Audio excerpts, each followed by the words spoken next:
Hey there, it's O'Reilly again, talking about things around the world and in Texas. I want to talk about a pioneer of Atlanta, Texas, Harrison G. Goree,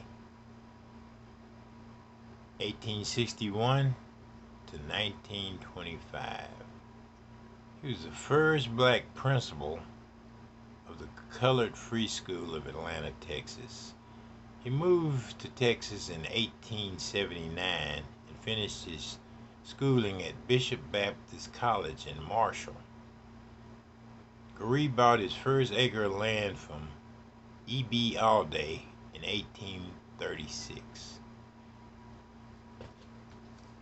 This black man bought a lot of land in Atlanta. At the county office, it's got the Goree edition, and for me checking it out, he sold a bunch of land to everybody on that block. He owned it. It's over 500 acres. This black man owned the cemetery that is now known as Pine Crest Cemetery. He donated it to the city of Atlanta.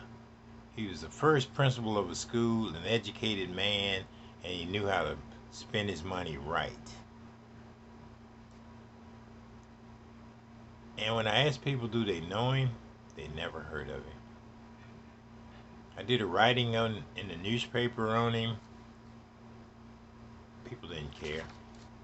He moved to Texarkana after his son got sick, Presley Goree, and he took him to the hospital in Atlanta, and the doctors wouldn't see him because of his color. And by the time he got to Texarkana, his son had died. So after that, after all he did for Atlanta, Texas, all the land he bought, the school he started, he moved to Texarkana, Texas. And he started his dream all over again there. Now, there in Texarkana, if you know, he started a school. He has a Goree Street. His home place is still there. I haven't been able to find out where he lived in Atlanta. He had so much acres, I don't know where his home place was in Atlanta. And the house, somebody stole all the stuff from the Texarkana house that was mentioned in Atlanta. He was married to Sally Lincoln Brown. And they're buried here in Atlanta at Pine Crest Cemetery. Probably the fourth or fifth grave that was there. Like I said, he owned Pine Crest and donated it to Atlanta, Texas.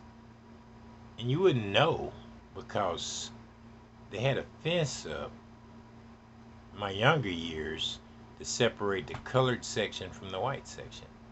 A fence, a wrought iron fence. They finally took it down because the white side was full. So they had to get some of the land that's been on the so-called colored side. But Mr. Harrison G. Goree, I give you the props for what you did in Atlanta. In Jesus' name, thank you.